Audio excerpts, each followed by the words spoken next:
Hello നല്ല നമസ്കാരം. കാട്ടാളൻ നമ്മുടെ പെപ്പ നായനാക്കി പോൾ ജോർജ് സംവിധാനം ചെയ്ത് വലിയ ഹൈപ്പുണ്ടാക്കി കാട്ടാളൻ ഞാൻ കണ്ടു കഴിഞ്ഞു. പക്ഷേ തിയേറ്ററിൽ നിന്ന് വരുന്ന ഒറ്റവാക്കിൽ പറഞ്ഞാൽ അടി വെടി കുത്ത് വെടിവയ്പ്പ് ഈ സിനിമ അത്രയേ ഉള്ളൂ. ഇതിൻ്റെ ഒരു 2 മണിക്കൂർ നിന്ന് നമുക്ക് DJ ആസ്വദിച്ചിട്ട് വരാം. കഥയിലേക്ക് വന്നാൽ വലിയ ആഴമുള്ള കാര്യങ്ങളൊന്നുമില്ല.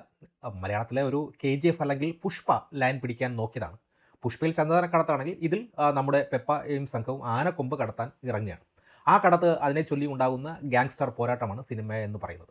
സിനിമയിലെ ഏറ്റവും വലിയ പോസിറ്റീവ് ഇതിൻ്റെ ടെക്നിക്കൽ ക്വാളിറ്റിയാണ്.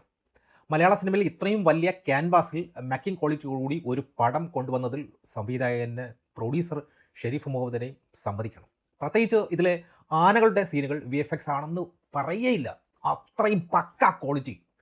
ഛായാഗ്രഹണവും കളറിങ്ങും എല്ലാം ഇൻ്റർനാഷണൽ ലെവലിലാണ് എടുത്തു വെച്ചിട്ടുള്ളത്. അതുപോലെ തന്നെ അഭിനേതാക്കളിലേക്ക് വന്നാൽ വില്ലനായി വന്നിട്ടുള്ള സുനിൽ ത്രൂ ഔട്ട് ഹെവി ലുക്കിലാണ് വന്നിട്ടുള്ളത്. ജഗദീഷ് ചേട്ടൻ വളരെ ചെറുപ്പം, നല്ല ലുക്ക്. പിന്നെ തുഷാർ വിജയൻ്റെ ഒരു ചെറിയ ഫൈറ്റോട് കൂടി സീനൊക്കെ തിയേറ്ററിൽ നല്ല കിടിലമായിരുന്നു. പിന്നെ നമ്മുടെ ഇൻഫ്ലുവൻസർ ഹാൻഷ, പുള്ളിക്ക് പടത്തിൽ ഡയലോഗും ഇല്ല, പാവം നായകൻ്റെ വലം കൈയായിട്ട് നിൽക്കുന്നു. ഒരു കിടൽ ഫൈറ്റ് സീനുണ്ട് പുള്ളിക്ക്, അത്രയേ ഉള്ളൂ. പിന്നെ ഇതിൻ്റെ നെഗറ്റീവ് പറഞ്ഞാണല്ലോ, ചിരിച്ചും മരിക്കും. പിന്നെ ഇതിൽ നെഗറ്റീവ് പറഞ്ഞ് ശരിയാണോ എന്ന് എനിക്ക് അറിഞ്ഞുകൂടാ. എന്തായാലും പറയാതിരിക്കാൻ പറ്റില്ലല്ലോ. എന്തായിരുന്നാലും എൻ്റെ രവി ബസു എന്തുവാ ഇത്, ഇതൊന്ന് KGF ചെയ്ത ഞങ്ങളൊക്കെ ഞെട്ടിച്ചൊരു മനുഷ്യനല്ലേ. ഈ പടത്തിൽ തുടക്കം മുതൽ അവസാനം വരെ എൻ്റെ അമ്മോ ബീജയുണ്ട്, ചിരിപ്പിച്ച് മരിക്കും. നല്ല ബീജമുണ്ട്. പക്ഷെ ഈ ബീജത്തിൻ്റെ അതിപ്രസരം കാരണം ഉണ്ടല്ലോ, ഇതമ്മോ എൻ്റെ ചെവി അടപ്പിക്കൽ. തിയേറ്ററിൽ നല്ല കീട്ടിലും ഗുമ്മായിരുന്നു കേട്ടോ.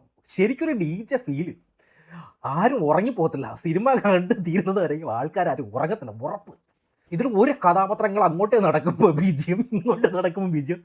തിയേറ്ററിൽ ഒരു സമാധാനം ഇല്ലടേ. എന്തൊന്നടേ, എന്തെങ്കിലും ഒരു സമാധാനം താടേ. രണ്ടാമത് നമ്മുടെ പെപ്പയുടെ കാര്യം. RDX ഒക്കെ നമ്മൾ കണ്ട ആ ഒരു നാച്ചുറലായിട്ട് ഇടിയും പവർ ഇതിൽ മിസ്സാണ്. ഫൈറ്റ് സീനുകളിലൊക്കെ അങ്ങോട്ടും ഇങ്ങോട്ടും ഈ ക്യാമറ വെച്ച് സ്ലോ മോഷനൊക്കെ ഇട്ടുണ്ടല്ലോ, കച്ചടയാക്കിയിട്ടുണ്ട്. പിന്നെ ഉണ്ണിമുഖം കാണിച്ച ആ ഒരു ഉറഞ്ഞു തുള്ളലിൻ്റെ ആ ഒരു എഫേർട്ട് ഉണ്ടല്ലോ, അത് പലയിടത്തും ഇല്ല എന്നുള്ളതാണ് സത്യം. പിന്നെ ലോജിക്കില്ല, ഒന്ന് പറയണ്ട. സിനിമയിൽ ഒട്ടും ലോജിക്കില്ല. ഒരു സ്ഥലത്തും ഒരു കണക്ഷനും ഇല്ല ഒന്നിനും. കുറേ ആനയുടെ കൊമ്പ് മോഷ്ടിക്കാൻ വേണ്ടി പോകുന്നു. പിന്നെ എന്താണ്, അല്ലാതെ പിന്നെ എന്ത് പുല്ലാണ് ഇതിലുള്ളത്? ഏതെങ്കിലും തരത്തിലുള്ള ഒരു ഇമോഷൻസ് എന്ന് പറയുന്നൊരു സാധനം അരികത്തൂടെ പോയിട്ടില്ല. സിനിമയുടെ തുടക്കത്തിലുണ്ടല്ലോ ഒരു വലിയൊരു ആനയെ കാണിക്കുക, സാധാരണ 2 മനുഷ്യർ അങ്ങോട്ടും ഇങ്ങോട്ടും വയറ്റിൽ കാറിട്ട് വലിക്കുന്നു. ഇതെന്തൊന്നും ആട്ടുംകുട്ടിയാണ്. പിന്നെ യാക്കാപ്പൊടി സംബന്ധിച്ചിട്ട് എത്ര ദൂരെ നിന്ന് വേണമെങ്കിലും വെടിവെക്കാം, അടുത്ത് വന്ന് ടിഷ്യൂ. പിന്നെ മരുഭൂമിയിൽ ഒരു സീനിലുണ്ടല്ലോ, മനുഷ്യർക്ക് ഇങ്ങനെ കയറി നിന്ന് അടിക്കുന്ന അടിയുണ്ടല്ലോ, കൃത്യമായിട്ട് കാണാൻ പറ്റുന്നുണ്ട് ഗ്രീൻ സ്ക്രീനാണെന്നുള്ളത്. പിന്നെ ചില നല്ല കോമഡി രംഗങ്ങളും ഉണ്ട്. പിന്നെ ഒരു കാര്യം പറയാം, ഇതൊരു സീക്രട്ടായിട്ട് മാത്രം വയ്ക്കുക. സിനിമ കണ്ടിറങ്ങുമ്പോൾ നിങ്ങൾക്കൊരു വലിയൊരു സർപ്രൈസ് കാത്തിരിപ്പുണ്ട്. തിയേറ്ററിൽ ലൈറ്റ് ഇട്ടാലും ആരും ഒന്നും ഇറങ്ങിയൊന്നും പോകരുത്. ക്ലൈമാക്സിന് ശേഷം തിയേറ്ററിനെ ഞെട്ടിക്കുന്ന ഒരു സർപ്രൈസ് ക്യാമിയോ റോൾ വരുന്നുണ്ട്. അത് കഴിഞ്ഞാൽ ഉടനെ മാർഗോ യൂണിവേഴ്സിറ്റിയിലേക്ക് കണക്ട് ചെയ്യാനുള്ള ഒരു ശ്രമം, ചിത്രത്തിൻ്റെ ഒഫീഷ്യൽ ടൈറ്റിൽ അനൗൺസ്മെൻറ്റും ഉണ്ട്. അത് തിയേറ്ററിൽ വലിയൊരു ഹൈപ്പ് തരുന്നുണ്ട്. അപ്പോൾ മൊത്തത്തിൽ എനിക്ക് ഈ സിനിമ ഒരു മൊത്തത്തിൽ അടലപ്പടലം മൂലയിലിരുത്തി, അത്രയേ ഉള്ളൂ. ഒരു മാസ പടലം. എന്ത് പടലമൊക്കെയാണ് വരുന്നത്, അയ്യോ.